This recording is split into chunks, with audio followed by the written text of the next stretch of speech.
Assalamualaikum warahmatullahi wabarakatuh. Semangat pagi anak kelas 5 yang salih-salihah. Bertemu lagi dengan Bu Putri dalam pelajaran tema. Nah, kali ini kita akan belajar tema 6, subtema 3, pembelajaran 4. Sebelum kita buka bukunya, mari kita membaca basmalah. Bismillahirrohmanirrohim. Mari kita buka tema Bu Pena 5C halaman 70. Halaman 70. Nah, di pembelajaran 4 ini kita mengawali dengan pelajaran bahasa Indonesia. Menulis kembali informasi dari teks eksplanasi. Semoga kalian lebih pandai ya dalam teks eksplanasi ini.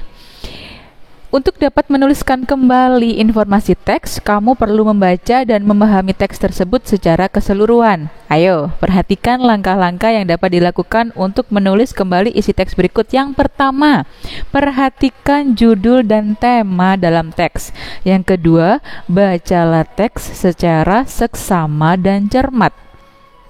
Yang ketiga, identifikasi pokok pikiran yang terkandung dalam tiap-tiap paragraf. Kemarin sudah diajarkan ya bagaimana cara mencari pokok pikiran. Keempat, tuliskan kembali pokok pikiran tersebut menggunakan bahasa kalian sendiri sesuai kaidah penulisan yang benar. Jadi, yang pertama harus padu dan harus sesuai dengan teks. Kelima, gabungkan penulisan pokok tersebut menjadi paragraf baru ya. Di sini ada contoh panas bumi untuk agroindustri ya. Langsung saja di muatan ilmu pengetahuan sosial, mengidentifikasi kegiatan ekonomi di dataran tinggi. Nah, kalau kemarin kita sudah belajar di dataran rendah, apa contohnya? Sidoarjo nih. Sidoarjo ini termasuk di dataran rendah ya, karena ketinggiannya 0 sampai 200 meter di atas permukaan air laut. Kalau dataran tinggi, lingkungan alam dan sumber daya alam merupakan faktor utama yang membedakan kegiatan ekonomi antar wilayah. Kegiatan ekonomi di dataran rendah tentu berbeda dengan di dataran tinggi. Kemarin sudah Bu Putri sempat jelaskan ya. Contohnya di perkebunan. Di dataran rendah juga ada perkebunan, di dataran tinggi juga ada perkebunan. Kemarin contohnya Bu Putri kasih stroberi. Nah, stroberi kalau misalkan kita tanam di dataran rendah, lebih subur mana? Jika ditanam di dataran tinggi, pastinya kalian lebih sering melihat lebih subur di dataran tinggi. Ya, karena itu memang pengaruh suhu dan ketinggian ya. Dataran tinggi terbentuk sebagai hasil dari erosi dan juga sedimentasi, pengendapan material yang tertimbun material-material dari lereng gunung yang berada di sekitarnya. Aktivitas ekonomi masyarakat di dataran tinggi lebih cocok untuk perkebunan dan peternakan. Kedua kegiatan tersebut dapat dilakukan secara individu atau berkelompok. Bisa, misal pengusahanya sendiri yang mengolah, bisa juga bekerja sama, misalkan tetangganya diberi lapangan pekerjaan sebagai karyawan untuk mengurus perkebunan atau peternakan. Interaksi manusia dengan lingkungan di bidang ekonomi dipengaruhi oleh beragamnya mata pencaharian masyarakat Indonesia. Perbedaan ini juga disebabkan oleh sumber daya alam yang terdapat di sekitarnya. Nah, di sini ada contoh ibu petani. Aduh, ibu petaninya semangat sekali nih. Petani apa ya ini kira-kira ya? Kalau Bu Putri lihat ini bercocok tanam pohon teh ya. Petani memanfaatkan lahan subur di dataran tinggi untuk bercocok tanam teh. Nah, sekarang Bu Putri mau tanya, kalian pernah melihat kebun teh itu di dataran rendah atau di dataran tinggi? Nah, pasti kalian menjawab di dataran tinggi, karena memang jarang sekali, bahkan tidak memungkinkan pohon teh itu ditanam di dataran rendah. Nah, di sini ada ayo berlatih ya, membandingkan aktivitas masyarakat di beberapa wilayah dalam upaya pembangunan ekonomi di Indonesia. Jadi kemarin sudah sempat kita membahas pembangunan ekonomi, contohnya yaitu pembangunan pasar atau mendirikan koperasi. Itu pada umumnya. Nah, jika dilihat dari wilayahnya, dataran rendah dan dataran tinggi, kita tidak perlu mengutamakan pembangunan pasar atau mendirikan koperasi. Kita memanfaatkan saja alam yang ada, misal perkebunan, Di dataran rendah kita punya pertambakan atau perairan, pantai atau laut misalnya. Nah, coba disiapkan pensilnya, mari kita melingkari apa yang harus kalian kerjakan untuk menjadi tugas di rumah. Ayo berlatih halaman 71 yang 1A, 1B, 1C, dan yang nomor 2. Sekali lagi tugasnya ada di 1A, 1B, 1C, dan nomor 2. Oke. Lanjut. Kita beralih ke muatan PPKN.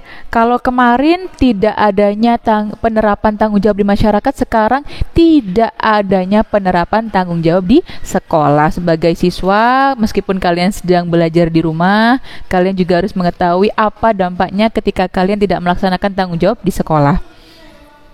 Sikap tanggung jawab tidak hanya perlu dilakukan di lingkungan masyarakat, namun juga di lingkungan sekolah.